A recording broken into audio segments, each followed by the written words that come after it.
أعوذ بالله من الشيطان الرجيم. بسم الله الرحمن الرحيم.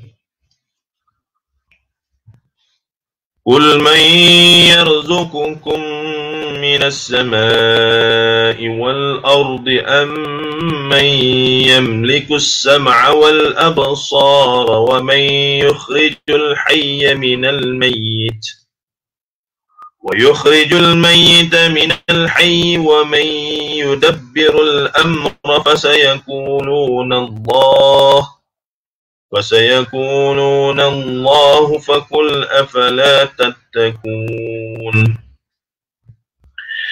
فذلكم الله ربكم الحق فماذا بعد الحق إلا الضلال فأنى تصرفون. كذلك حقت كلمة ربك على الذين فسقوا أنهم لا يؤمنون. قل هل من شركائكم من يبدأ الخلق ثم يعيده قل الله يبدأ الخلق ثم يعيده فأنى تؤفكون. قل هل من شركائكم من يهدي إلى الحق قل الله يهدي للحق أفمن يهدي إلى الحق أحق أن يتبع أم من لا يهدي إلا أن يهدى فما لكم كيف تحكمون. وما يتبع أكثرهم إلا ظنا إن الظن لا يغني من الحق شيئا إن الله بما يفعلون. صدق الله العظيم. إن الحمد لله نحمده ونستعينه ونستغفره ونعوذ بالله من شرور أنفسنا ومن سيئات أعمالنا. من يهده الله فلا مضل له ومن يضلل فلا هادي له. أشهد أن لا إله إلا الله وأشهد أن محمدا عبده ورسوله. اللهم صل وسلم وبارك على محمد وعلى آله وصحبه ومن تبعهم بإحسان إلى يوم الدين. أما بعد، فإن أصدق الحديث كتاب الله وخير الهدي هدي محمد صلى الله عليه وسلم وشر الأمور محدثاتها وكل محدثة بدعة وكل بدعة ضلالة وكل ضلالة في النار أو كما قال النبي صلى الله عليه وسلم لا نبي بعده.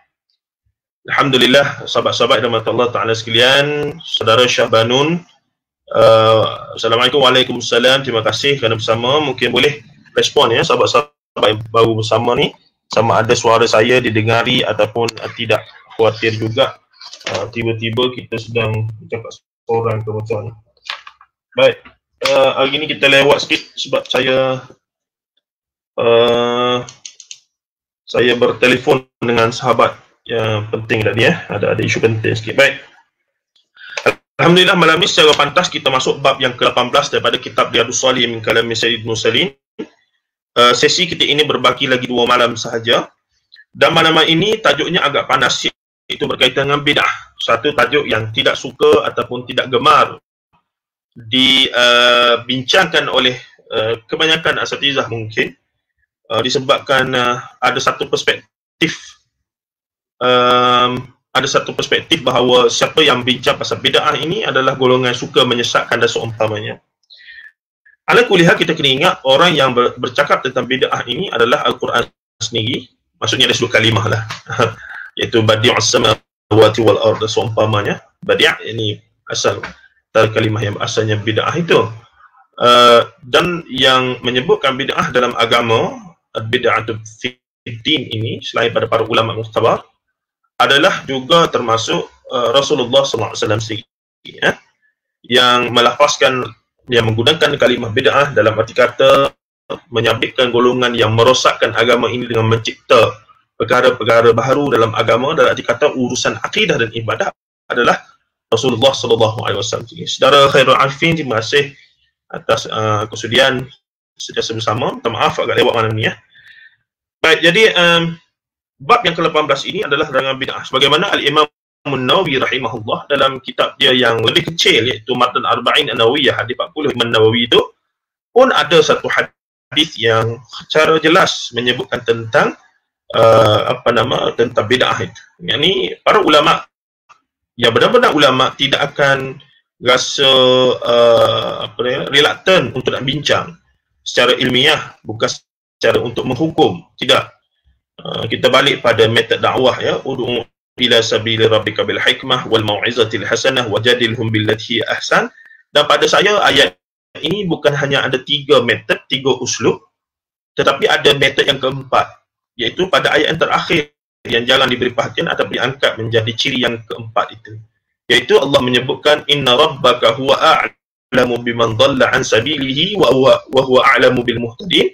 Allah menegaskan setelah kerja kamu ajak dengan hikmah, seru dengan hikmah, dakwah dengan hikmah, dan dakwah dengan pendekatan hikmah, dakwah dengan pendekatan nasihat yang baik, dakwah dengan pendekatan perbahasan, berbahas ataupun berjidal yang terbaik.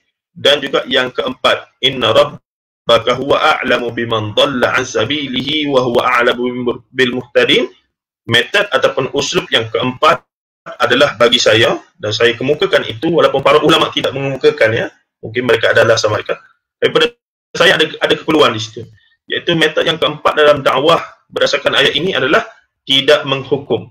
Seorang pendakwah tidak menghukum. Dan ini kena dengan apa yang kemudian diulas oleh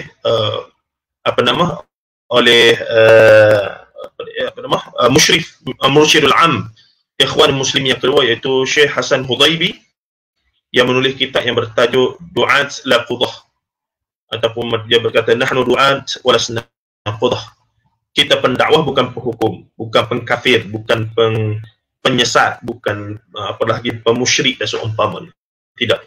Sebagai seorang pendakwah, kita mesti jelas bahawa inna rabbaka huwa a'lamu biman dhalla an sabilihi wa huwa a'lamu bil muhtadin. Hanya Allah yang tahu siapa yang sesat dari jalannya, dan hanya Allah yang tahu siapa yang mendapat hidayah. Jadi, metod yang keempat berdasarkan ayat ini adalah seorang pendakwah, ataupun dalam konteks kajian PhD saya, seorang penulis dakwah, bukan seorang penghukum sama sekali. Tidak boleh dalam tulisan perkataan dia yang bersifat menjatuhkan hukum, walaupun orang yang datang itu seteruk mana sekalipun.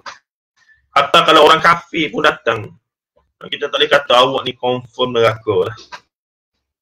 Sebab pada hakikat akhir hujungnya kita tahu dia mungkin masuk Islam dan seumpamanya. Itu konteks pendakwah lah, konteks dakwah itu. Baik. Kemudian Al-Imam An-Nawawi rahimahullah mendatangkan lebih kurang 4 ayat sebagai mukaddimah daripada perbincangan bab yang ke-18 ini. Al-Imam An-Nawawi menggunakan surah Yunus ayat ke-32 yang kita bacakan tadi. Fadzalikumullahu rabbukumul haqq famadza ba'dal haqqi illa ad-dhalal fa anna tusrafun. Yang bermaksud, maka itulah dia Allah kamu yang sebenarnya, maka apakah lagi yang sesudah kebenaran kalau bukan kesesatan? Kemana lagi kamu akan dipalingkan? Sebab itulah bid'ah dikaitkan dengan kesesatan. Golongan yang menyimpang daripada ahli sunnah wal jamaah, walaupun dikira belum keluar daripada Islam, dinamakan sebagai ahlul bid'ah wad dhalal. Ini disebut dalam kitab firaq ya. Lawan kepada ahli sunnati wal jamaah adalah ahlul bid'ah wad dhalal. Itu terma yang digunakan oleh para ulama salafus salih dalam menjenamakan ataupun mengelompokkan taksim pembahagian lawan kepada ahli sunnah itu adalah ahlul bid'ah wad dhalal. Lawan kepada iman adalah kufur. Lawan kepada tauhid adalah syirik. Lawan kepada sunnah adalah bid'ah. Itu benda-benda yang mesti kita maklum.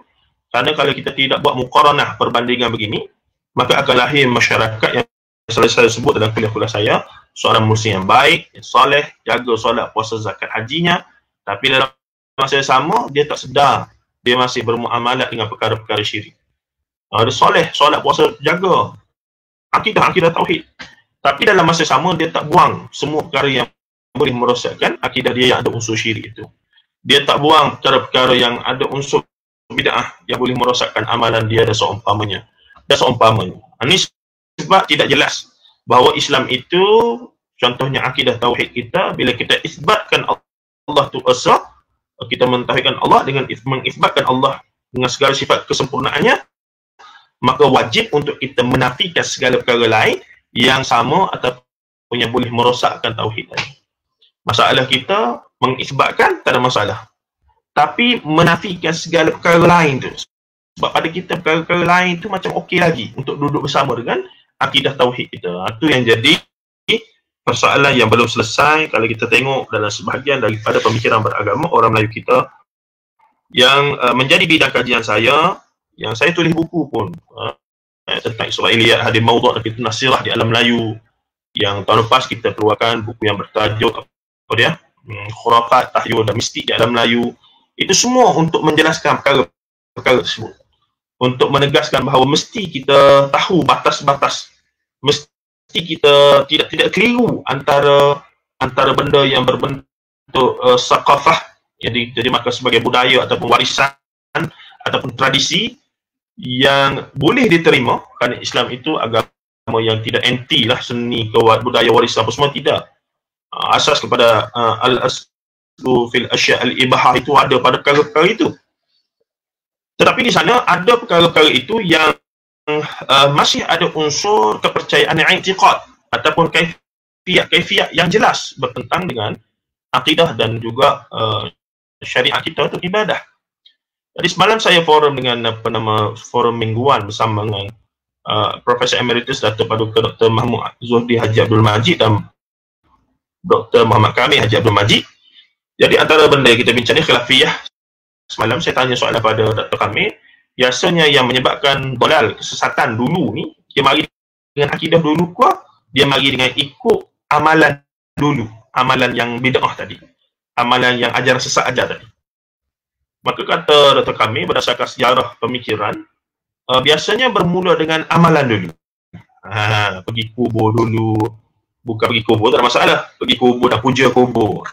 Jangan nafikan memang ada pihak yang puja kubur. Ini tak boleh nafi. Dunia internet ini tak boleh nafi, tak buatlah macam mana pun, bukti ni ala ra'si wal aini. Di atas jelas, di atas butir mata kita, butir kepala. Boleh tengok sendiri.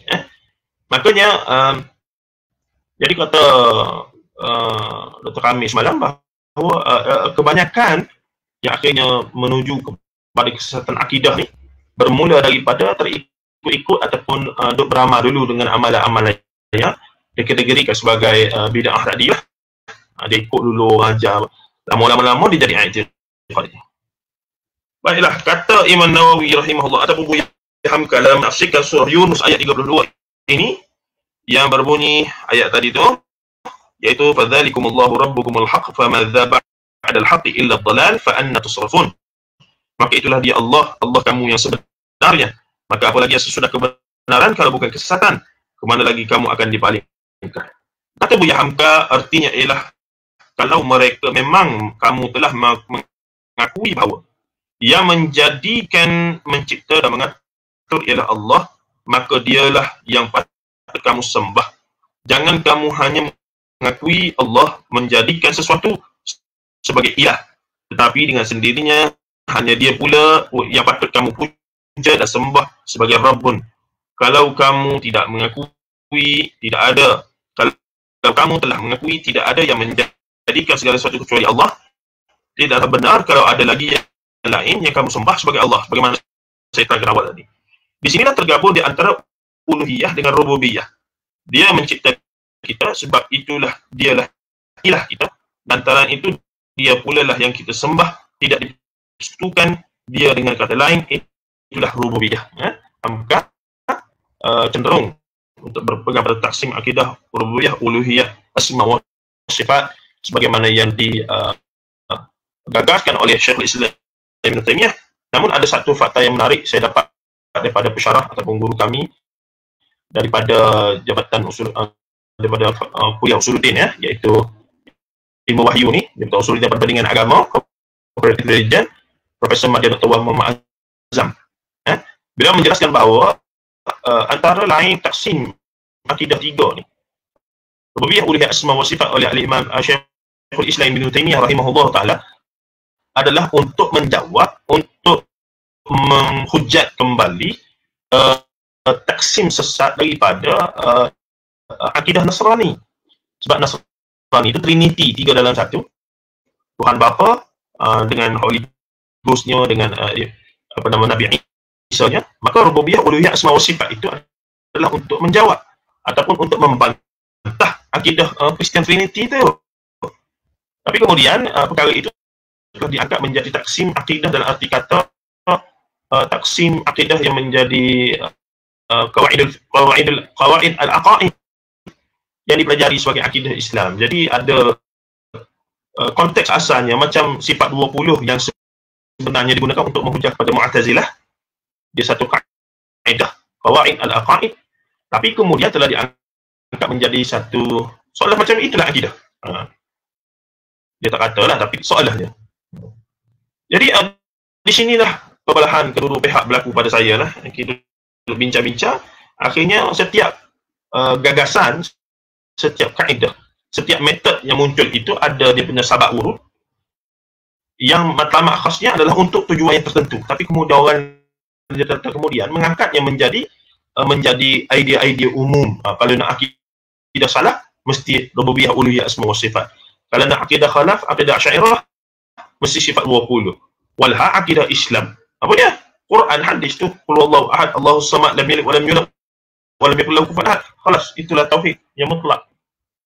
Ya, Allahu la ilaha illa huwal hayyul qayyum. Ayat itulah sebenarnya sudah menggambarkan tauhid yang mutlak bagi seorang orang awam macam kita. Tuan-tuan dan puan rahimahullah. Baik, katanya lagi apa dia? Perkembangan bahasa Arab tentang pencipta raya ini telah demikian maju, pencipta mereka sebut ilah. Namun di dalam kalimat ilah itu masih timbul ragu, apakah dia satu atau berbilang? Sebab kalau berbilang, mereka akan sebut alihah ataupun alihatan. Boleh diartikan Allah atau dewa. Allah atau dewa-dewa. Tetapi kelanjutan berfikir mereka sampai juga kepada tauhid, iaitu bahawa pencipta sejati hanya satu. Ilah yang sebenarnya hanya satu. Untuk penyisihan kesatuan yang satu itu dari yang lain, maka mereka sebutlah dia al-ilah. Dengan memulai kalimat itu dengan huruf alif lam yang menjadi alif lam ma'rifah di situ, ya, iaitu tertentu dan terkhusus kepada alif lam ma'rifah, alif lam nakirah. Satu saja. Akhirnya supaya lebih tegas lagi perbezaannya dengan al-ilah yang lain, mereka idghamkan, mereka tenggelamkan lam pertama kepada lam yang kedua, hilang hamzah di tengah, menjadi Allah. Kalau sudah menyebut Allah, fikiran mereka tidak lagi ingat kepada yang lain, melainkan kepada zat yang asal itu juga adanya. Demikian keterangan Gharib al-Asfahani, ya, ahli bahasa. Sebagaimana orang Melayu kita, sahabat-sahabat sekalian, mencipta kalimah asal untuk tauhid kepada Allah tu. Dan kalimah asa tidak pernah digunakan untuk selain daripada Allah. Ni hebat ulama-ulama Melayu tradisional kita. Tidak ada orang yang guna kalimah asa untuk menggambar. Contohlah saya lepas ni nak pergi minum ataupun nak kena capati kedai Maju Ahmad dekat rumah saya ni, ya. Sesi minum malam sikit sambil membaca sikit, setengah jam lebih kurang, Jadi kalau isteri saya tanya lepas ni, abang nak ke mana tu? Saya pun kata nak ke ni lah, Maju Ahmad. Dengan siapa? Asa sahaja. Nak kata seorang, ataupun tunggal seorang lah. Asa sahaja. Tak nak bawa anak ke? Tak nak. Saya nak berasaan sahaja. Tidak, kita tak guna istilah itu. Bila mana kita guna istilah asa, maka semua orang maklum ia adalah hanya penisbahannya, idafahnya hanya untuk Allah Azza wa Jalla. Baik, katanya lagi apa dia? Itu sebabnya setelah ditanya siapa yang menjadikan ini, menciptakan itu, mereka menjawab langsung Allah. Dengan jawapan itu sudahlah nyata bahawa mereka tidak dapat lagi berfikir lain, bahawa yang menjadikan dan mengatur hanya yang satu itu saja. Dalam hal yang mereka telah tauhid, tetapi baru separuh. Sebab ketika menjawab, beribadah dan memuja, mereka menyembah, beribadah dan memuja pada yang lain. Oleh kerana itu belumlah sah tauhid uluhiyah mereka. Tauhid uluhiyah ni tauhid ketuhanan Tuhan itu. Tauhid mempertuhankan Allah. Silap tu. Jadi tauhid uluhiyah ini sifat Allah sebagai ilah. Maksudnya dia khusus untuk orang yang sudah menyembah ataupun memperakukan keesaan Allah Azza. Adapun rububiyah, sifat ketuhanan Allah itu tidak perlukan iktiraf daripada siapa-siapa pun. Allah sebagai Tuhan tu memang dia Tuhan lah, dia pencipta alam ini. Dia tak perlukan pengesahan siapa-siapa.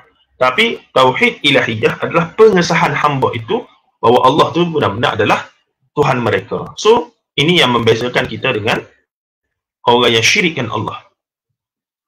Kita dari sudut rububiyah, dari sudut percaya Tuhan tu ada, orang Kristian, orang Nasrani yang asal dan orang Yahudi pun tetap sampai sekarang pun percaya akan adanya Allah tu. Masalah mereka ini adalah mereka mensyirikkan Allah bila mereka berpegang bahawa Allah itu boleh menjelma sebagai manusia, bila mereka berpegang bahawa Allah boleh ada Uzair ibnullah wal Masih ibnullah itu. Jadi yang membezakan syirik, isu percaya pada Allah tu tak ada masalah sebab semua agama samawi percaya pada Allah. Sampai sekarang pun mereka percaya the Almighty God. Kalau masalah dia guna istilah Almighty God, dia tak kata Jesus, dia kata Jesus God. But then there is Almighty God beside Jesus. But then the Jesus is God and God is Jesus. Lagu mana tu? Jadi benda-benda begitulah ya. Jadi marinya taksim tauhid uluhiyah, rububiyah dan asma wa sifat adalah untuk menghujat pembahagian Trinity, pembahagian tiga dalam satu itu, salah sah tiga pembahagian yang disebutkan surah Al-Imran itu, bahawa itu sebenarnya tidak betul. Yang bezanya adalah kedudukan tadi. Baik, itu sebabnya setelah ditanya siapa yang menjadikan ini menciptakan itu, baik, dia kata lagi dalam hal ini mereka telah tauhid tetapi baru separuh. Sebab ketika menjawab, beribadah dan memuja, mereka menyembah, beribadah dan memuja pada yang lain. Oleh kerana itu belum sah tauhid uluhiyah mereka. Sebelum dilanjutkan pada tauhid rububiyah, itulah sebabnya di pangkal ayat 32 ini Allah menyuruh jelaskan kepada mereka bahawa Allah itu Rabbukumul haqq. Allah kamu yang sebenarnya, yang wajib kamu sembah sebab dia yang menciptakan. Itulah berfikir yang benar. Maka apalagi yang sesudah kebenaran kalau bukan kesesatan. Kalau telah kamu akui bahawa pencipta alam ialah Allah, maka yang benar ialah bahawa yang kamu sembah hanya Allah itu saja. Kalau kamu sembah pula yang lain, nyatalah bahawa persembahan itu tidak benar lagi. Tidak masuk akal. Allah yang memberi kamu rezeki, lalu kamu minta terima kasih kepada berhala. Allah yang memberimu pendengaran dan penglihatan, lalu kamu puja patung. Allah yang memberi kamu hidup, lalu kamu berterima kasih kepada kuburan dan seterusnya. Tengok, ini isyarat yang cukup jelas hamka mengkritik budaya, mengidolkan ataupun mengangkat wasilah, benda-benda wasilah yang akhirnya menjadi yang asalnya niatnya kononnya untuk wasilah, tawasul tadi, tapi kemudian telah menjadi sesembahan. Dan ini bukan benda baru.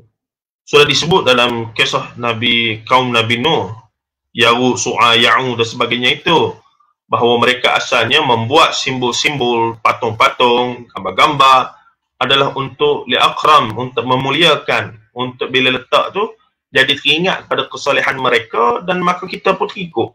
Tapi lama-lama benda ni bukan sehari dua. Setan iblis buat kerja hari-hari dan mereka ni umur panjang dan mereka nak kita akhirnya syirikkan Allah dan menemani mereka dalam neraka selama-lamanya. Itu objektif, maqasid iblis dalam kehidupan dia.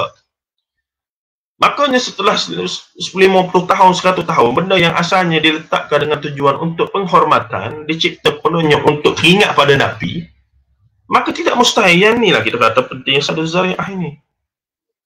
Tuan-tuan dan rahimahullah, sahabat sekalian, sebab itulah kita bertegas dalam perkara-perkara yang jelas.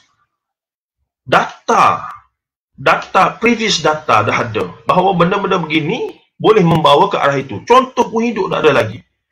Bahawa golongan contoh yang golongan sesat yang sudah difatwakan sesat oleh jumhur ulama ahli sunnah wal jamaah negeri masing-masing secara rasmi, bukannya kita pandai-pandai.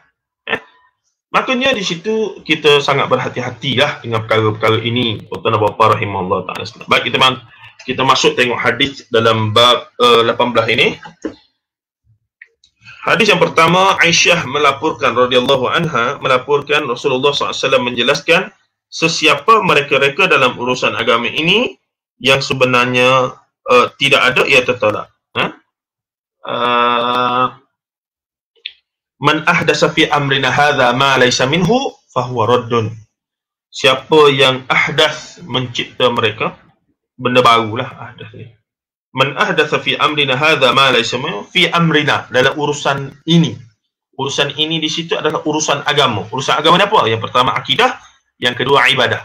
Sebab apa? Akidah dan ibadah, al-yauma akmaltu lakum dinakum. Telah sempurna. Maksudnya usul akidah dengan usul ibadah sudah settle. Sudah settle. Sudah settle. Ustaz Zul tak payah masuk pun tak apa.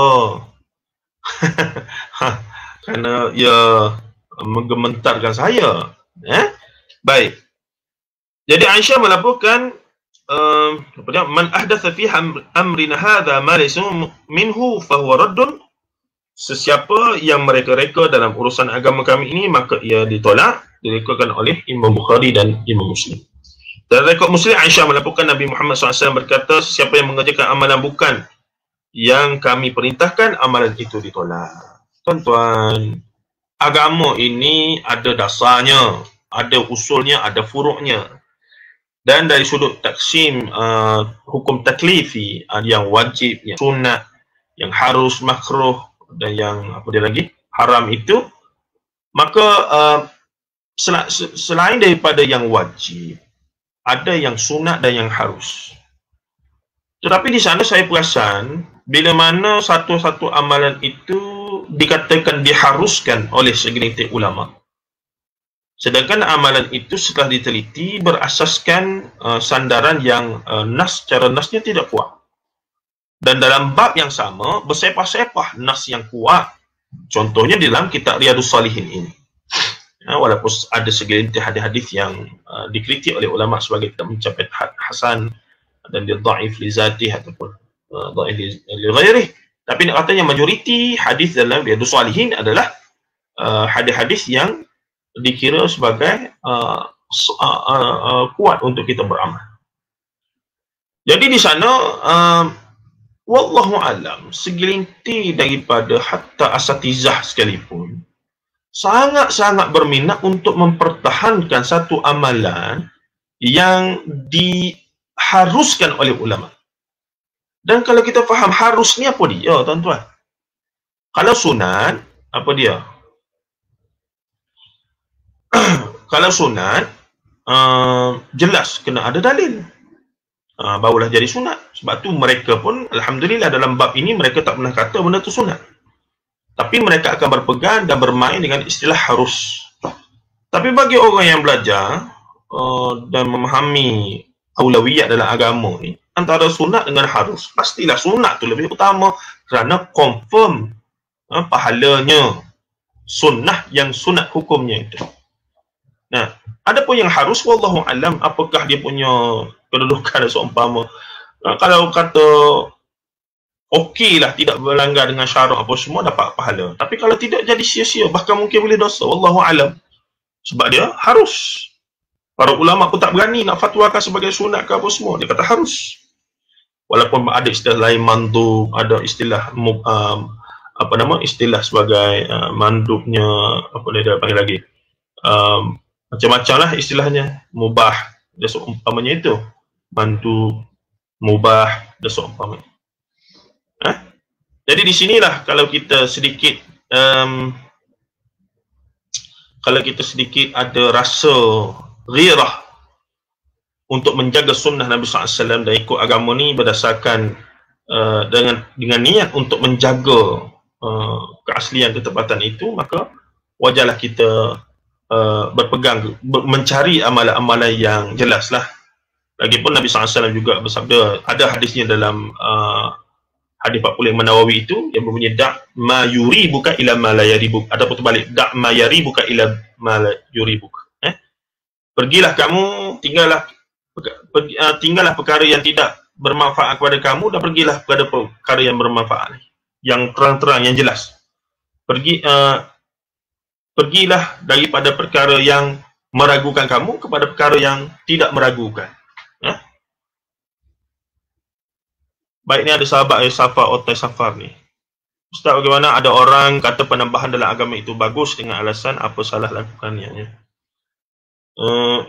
Itu memang hujah biasa. Hujah biasa. Dalam urusan dunia, sebarang penambahan inovatif adalah sangat bagus. Tapi urusan agama, usul, akidah dan ibadah, tidak ada dengan such thing like that lah. Cuma yang banyak berlaku ini adalah perkara-perkara yang bersifat ibadah, dipanggil ibadah mutlak. Bukan ibadah muqayyad. Da'ma yuribuka ila ma la yaribu. Saya tukar tu, yari dengan yuri tu. Baik.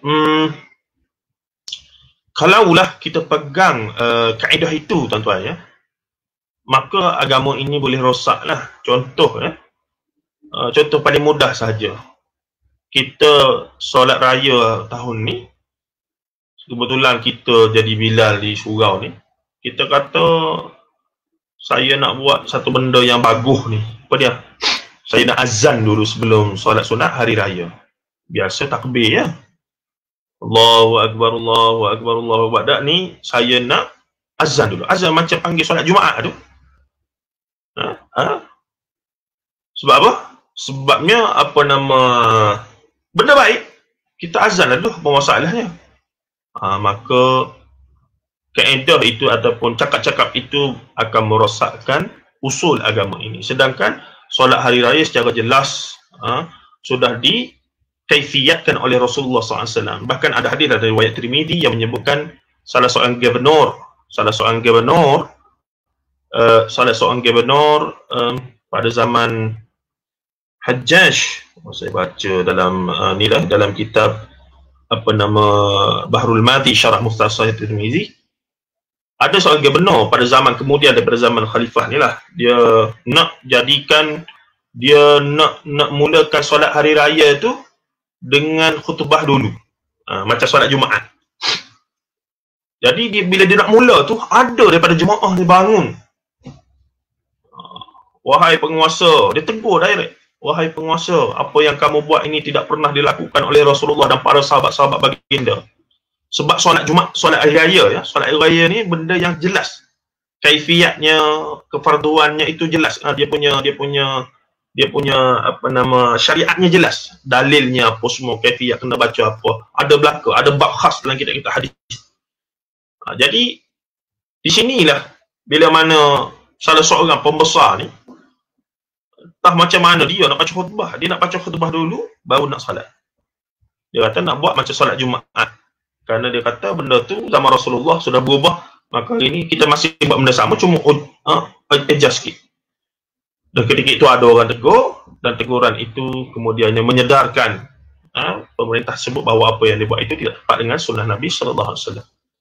Tuan-tuan dan puan rahimahullah, kaedah itu dalam kaedah benda baik, apa masalahnya dalam urusan muamalah dan dalam urusan keduniaan, okey, tak ada masalah. Kita nak tolong orang, bawa kereta, nak tolong orang buang sampah, itu urusan-urusan harian muamalah keduniaan, tak ada masalah.